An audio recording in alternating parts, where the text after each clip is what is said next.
谈到当今国际局势，他说 ：“Definitely cannot be like previously unilateral governance of one big country. Multipolarity is obvious on the scene, and it will develop.” 希望欧洲消除对中国的所谓担忧。他表示 ：“China is an excellent partner. I think that it's very important that get away fear on China.” 赞赏习近平主席提出的4大全球倡议。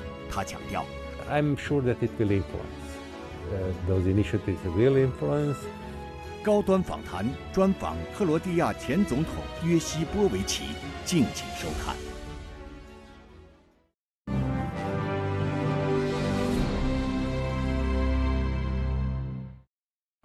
关注国际焦点，洞察世界风云。大家好，欢迎来到本期的高端访谈，我是搜韵。今天我们要对话的嘉宾是克罗地亚前总统伊沃约西波维奇。在地缘冲突加剧、国际秩序受到猛烈冲击的当下，他对于全球治理有怎样的思考？曾到访中国20多次，他对于东方文明和中国文化有怎样独到的见解？对于中国的发展变化有哪些深刻的观察呢？今天我们一起在对话中寻找答案。Mr. Josipoviç, thank you for joining us on Leaders Talk today. We know that your first visit to China was in 1990s, over 30 years ago, and you have come back since then for more than 20 times. So at the start of a conversation, can you share us a little bit about how does this first visit compared to the most recent ones? What are the biggest changes that you've seen in this country throughout this process? My first visit was to Beijing to one lawyers' conference. Comparing that time China and today's China is not easy because the development of China is incredible. I remember Beijing then and Beijing today. It's so big difference, and it's a good illustration of how China is doing excellent job developing itself. And you've said before that the country has every reason to be proud of its achievements. Definitely. Which part of the achievements that impressed you the most? Oh, it's not easy to answer. There are Why many is that? areas. So let's start for something that I really love. It's culture. So you have excellent, very old culture. I saw new big concert halls. I saw exhibitions, modern museums, excellent singers as well. But also, of course, technique. Yes. It's incredible. Artificial intelligence, cars, TVs, all kind of equipment. It's really tremendous. And also cities. Now they are very modern, clean, and technically very equipped. Many of them, of course. It's very visible that standard of people is improved during those years. And I think China should be really proud of it. I'm coming back to policy of opening of China, and definitely China can be equal, not only equal, but in some cases dominant partner in economic affairs all around the world. 克罗地亚位于欧洲中南部巴尔干半岛西北部，同斯洛文尼亚、匈牙利等多国接壤，濒临亚得里亚海。中国是第一批同克罗地亚建交的国家，近年来双边关系活力不断显现。以佩列沙茨大桥、塞尼风电项目为代表的高质量共建“一带一路”项目亮点纷呈。伊沃约西波维奇曾于2010年至2015年担任克罗地亚总统，他长期担任法学教授，同时也是一位才华横溢的作曲家。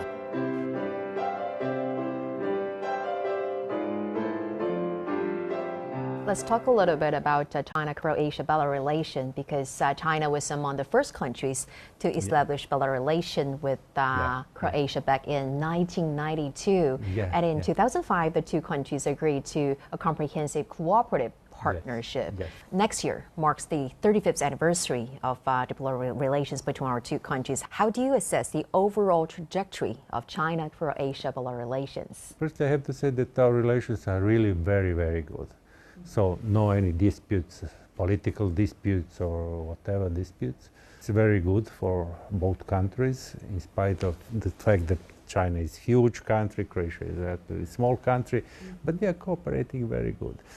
More and more.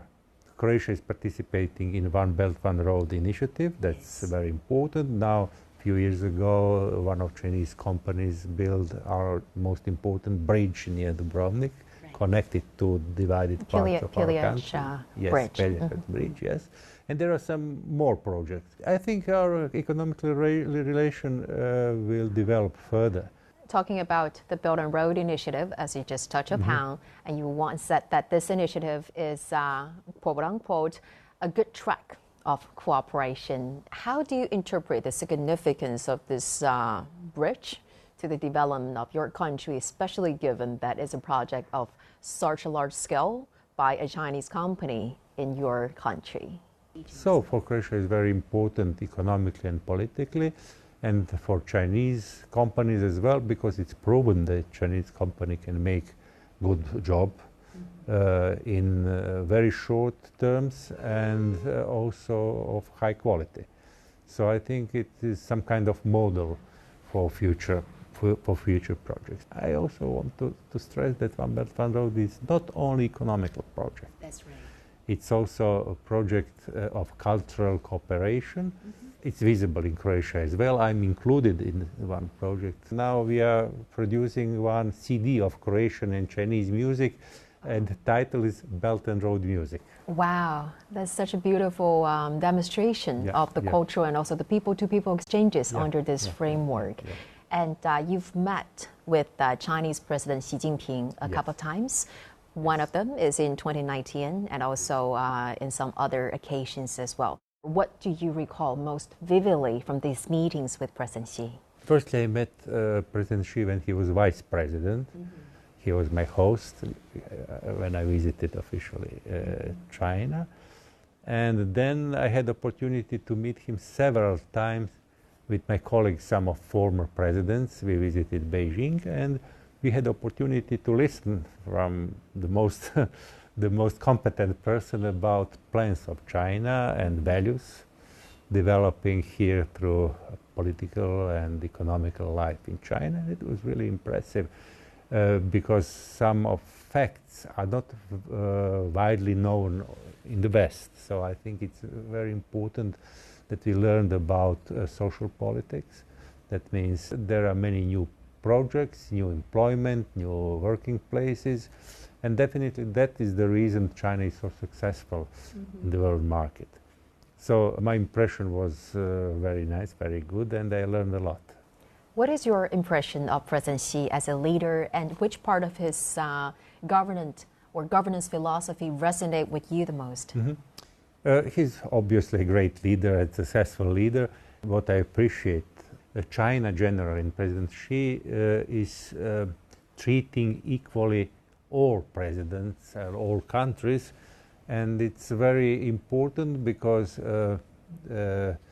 it's somehow showing that China seriously understands the principle of sovereign equality of states.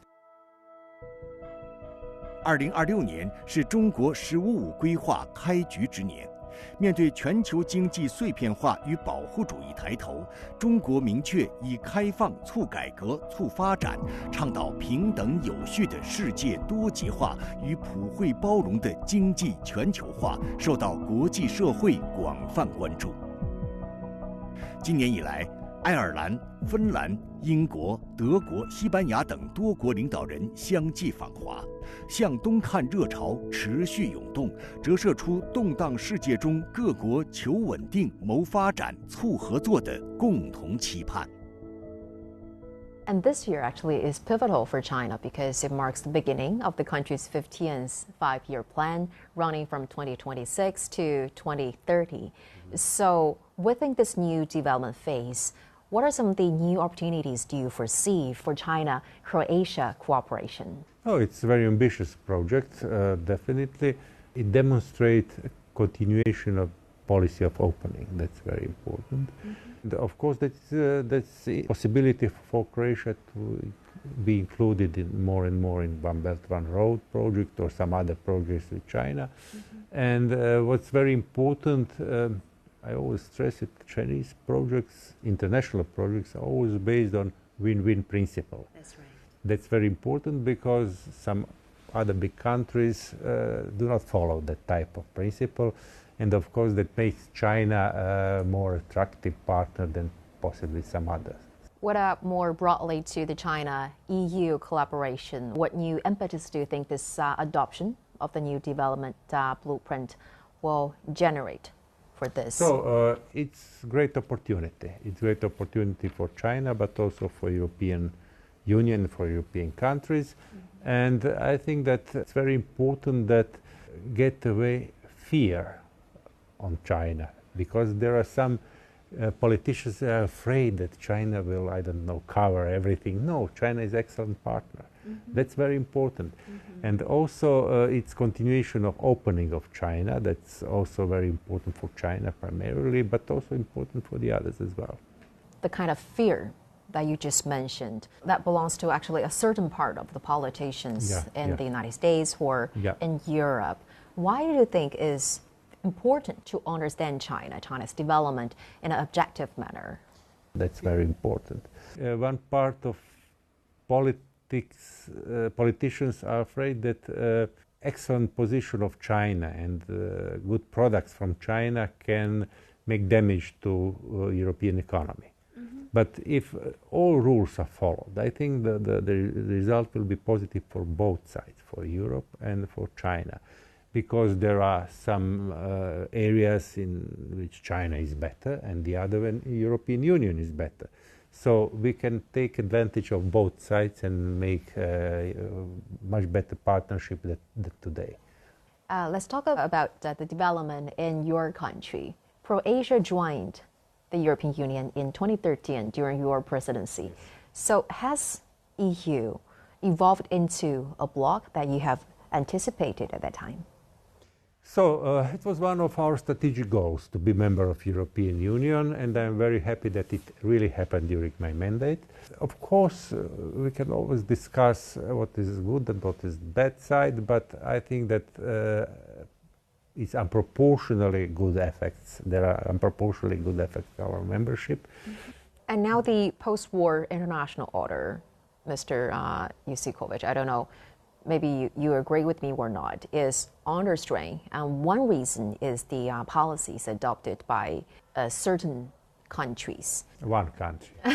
Okay, so as a European statesman, also a legal expert, how serious is disruptions to you? Obviously now we are on the border. The old international system is failed now. Mm-hmm. It's destroyed by policy of President Trump. And from the other side, now we have to search new methods how to govern the global world.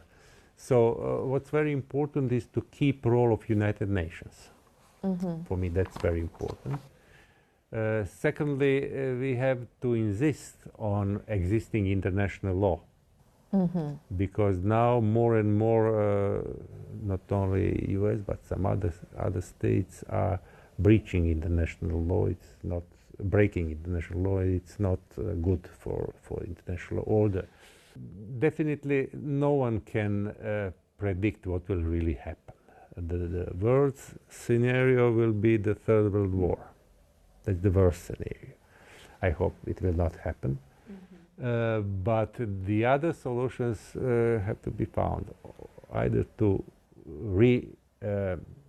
impose the role of United Nations with some changements, or to invent something else. I don't know, I'm not so clever to tell you what it should be now, but definitely it cannot be like previously unilateral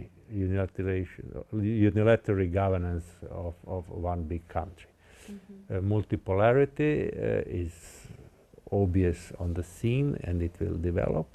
I hope that European Union will be entity capable to participate in this multipolarity. Mm-hmm. But for some other countries it will be really a problem, and I think the clear chance for them is philosophy of international law, to be that relation between countries should be strictly driven by international law. And so multipolarity, international organizations and international law were always some kind of shield for smaller countries. How do you assess the role of China in addressing global challenges like this, from regional instability or regional conflicts to economic instability? Firstly, I really appreciate foreign policy of People's Republic of China, because it's peaceful. That's the most important thing. So China is not involved in wars all around, not initiating military coups here or there, and that makes Chinese position as very good international community. So probably that is the reason this initiative by President Xi were very, very occupying all this media and the interest of wide auditorium. Secondly, China is more and more opening. That's of course interesting. It's of interest for economy, but also for politics, for peace all around the world. And I hope and I support this type of peaceful policy.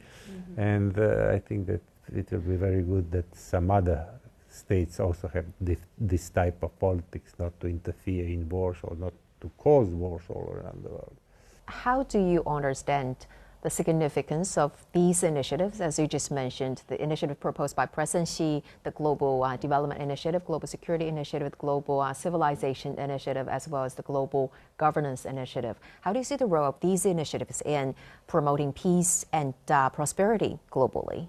Definitely, I see those initiatives as some kind of continuation of politics in China, and not only in China, connected to United Nations existence and United Nations role in unfortunately previous international global order.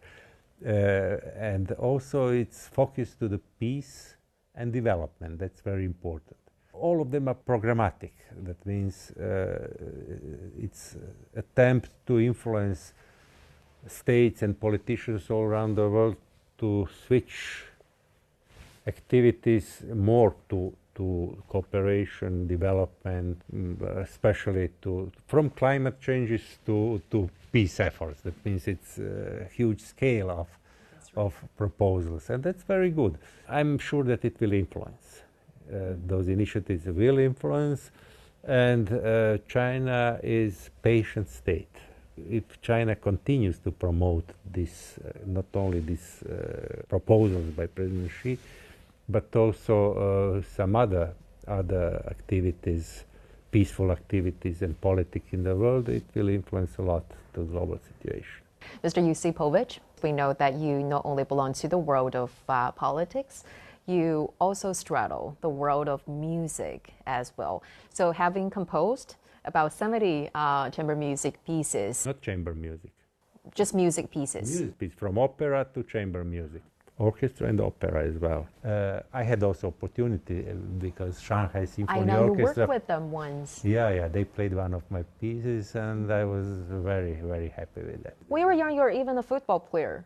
Okay, probably it's exaggerating to say that I was a big football player, but I had some talent. Right. And then I was invited to one club, Croatian club, to show what can I do, and they said, you are accepted. But what happened? Next day I had to go to the football club to train, and in the same period I had lessons in music school, and I decided to go to music school. You still just follow your heart. Yeah. How do you manage to do so many things in such, extraordinary, and achieve such extraordinary level for each and every of those professionalism? Hard work, yeah. Not only talent. Of course, some talent should be if you are going to be artist or a politician or whatever. But without hard work, nothing will happen. Mr. Josipoviç, well, the popularity of Croatia has really been surging among Chinese travelers for its music, its football, and also some of the TV series, and also tourism. I've been there once, it's beautiful. So if you get this chance to recommend something, some of the elements in your country to our Chinese viewers. Firstly, it's necessary, I think, for every tourist to see some natural beauties. Natural beauties, especially the coast, our beautiful islands, and also not only islands, but also not only coast, but also in the country we have spots like Plitvička jezera, Plitvica lakes. You saw it. I've been there. Yes, the national park. Yes, it's national park. It's not the only. There is national park Krka. It's not so far away, and also we have beauties on the north in Slavonia as well. And also we have excellent food. Excellent food. I have to stress that culture of eating is very different here and in Croatia. It's very different, but it's a beauty to recognize something else, not what you have at home. When I'm in some foreign country, I always order something that's local specialty. For instance, here in China. In China, I yeah, enjoy. like what's your favorite cuisine here in China? Oh, there are many cuisines in China, but one food I admire it's noodles. Like chicken soup noodles Yeah, or yeah, beef, You broth, put different ingredients and inside. something on the top. Yes. Which part of the Chinese culture that you feel most interested or sophisticated? Of course. Or most fascinating to you? So I will focus on music. Of course, calligraphy. It's something that I admire. I have some calligraphies at my home. Oh, really? And music, I will not refer to classical music, European style. It's okay, I enjoy it. I listen orchestras in Beijing, in Shanghai, but I enjoy traditional orchestra, Chinese instruments, and especially these Chinese orchestras are interesting for me playing contemporary music. That's right. Not just folk. They have now kind of a fusion form of ancient musical instrument playing. It's very interesting because it's completely different sound, which I like very much. We have also folk orchestras, but in principle they don't play. Let's say avant-garde music or whatever. And in China it happens. It happens, and they're excellent musicians. Yeah. Right. So I enjoy this type of music. Okay, Mr. Josipović, thank you so much for your time and for sharing this your very insightful view today. Greatly appreciated. Thank you very much. Thank you.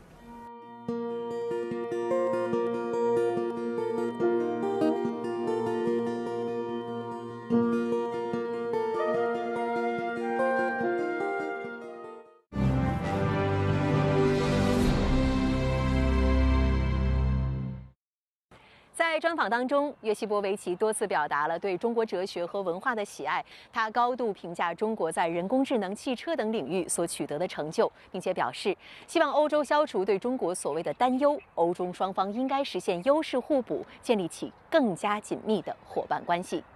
感谢您收看本期的高端访谈，我是邹韵，我们下期再会。